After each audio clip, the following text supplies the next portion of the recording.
श्री गणेशाय नमः। पंचमुखी हनुमान कवच सर्व प्रकार के अनिष्ट दूर करने वाला है। इसके नियमित पाठ से सभी प्रकार के रोग और कष्ट दूर होते हैं। पंचमुखी श्री हनुमान जी का चित्र यदि घर के प्रवेश द्वार पर लगाया जाए तो बड़ा ही मंगलकारी होता है और श्री हनुमान जी की कृपा प्राप्त हो जाती है। भक्तजनों, आइए पंचमुखी श्री हनुमान जी की कवच का पाठ करते हैं। श्री गरुड़ उवाच अथ ध्यानं प्रवक्ष्यामि शृणु सर्वांगसुंदरी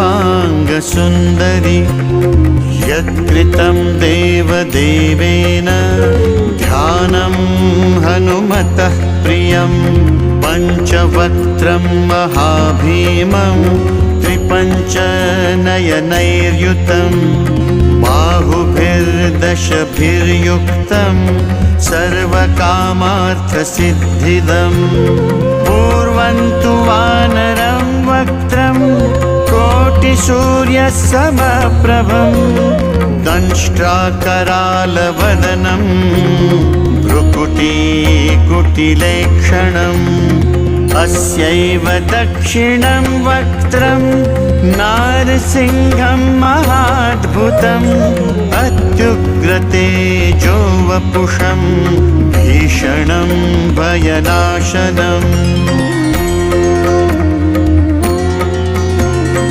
पश्चिमं गारुडं वक्त्रं वक्रतुण्डं महाबलं सर्वनागप्रशमनं विषभूतादिकृन्तनम् उत्तरं सौकरं वक्त्रं कृष्णं दीप्तं नभोपमं पातालसिंहवेताल ज्वररोगादिकृन्तनम् ऊर्ध्वं हयाननं घोरं दानवान्तकरं परं येन वक्त्रेण विप्रेन्द्र तारकाख्यं महासुरं जघान शरणं तत्स्यात् सर्वशत्रुहरं परं ध्यात्वा पंचमुखं रुद्रं हनुमन्तं दयानिधिम् खड्गं त्रिशूलं खट्वांगं पाशमङ्कुशपर्वतं मुष्टिं कौमोदकीं वृक्षं धारयन्तं कमण्डलुं भिन्दिपालं ज्ञानमुद्रां दशभिर्मुनिपुङ्गवम् एतान्यायुधजालानि धारयन्तं भजाम्यहं प्रेतासनोपविष्टं तं सर्वाभरणभूषितं दिव्यमाल्याम्बरधर दिव्यगन्धानुलेपनम् सर्वाश्चर्यमयं देवं हनुमद्विश्वतोमुखं पञ्चास्यमच्युतमनेकविचित्रवर्णवक्त्रं शशाङ्कशिखरं कपिराजवर्यं पीताम्बरादिमुकुटैरूपशोभिताङ्गम् पिङ्गाक्षमाद्यमनिशं मनसा स्मरामि।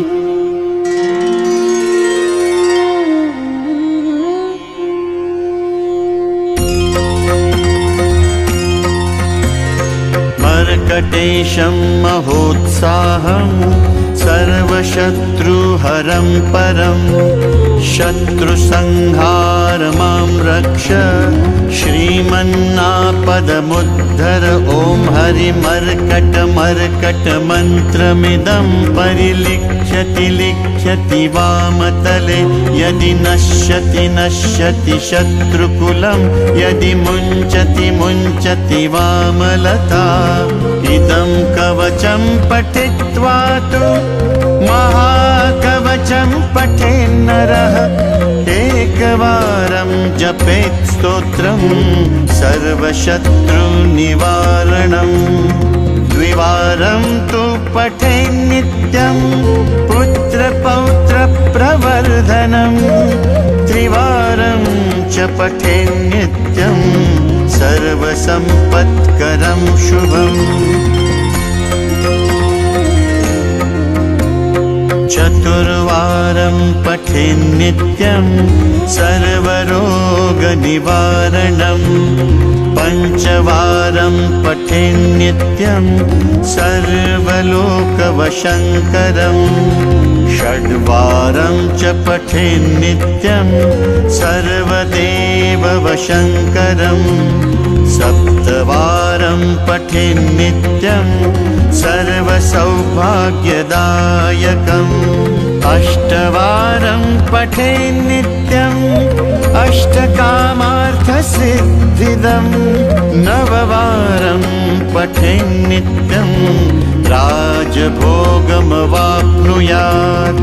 दशवारं पठेन्नित्यं त्रैलोक्यज्ञानदर्शनम्। रुद्रावृत्तिं पठेन्नित्यं सर्वसिद्धिर्भवेद् ध्रुवम्।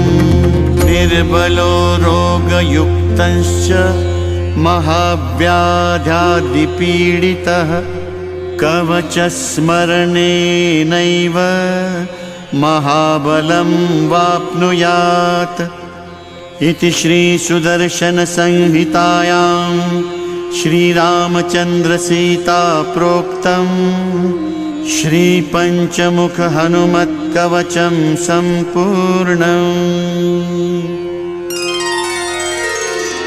ॐ श्री हनुमतये नमः।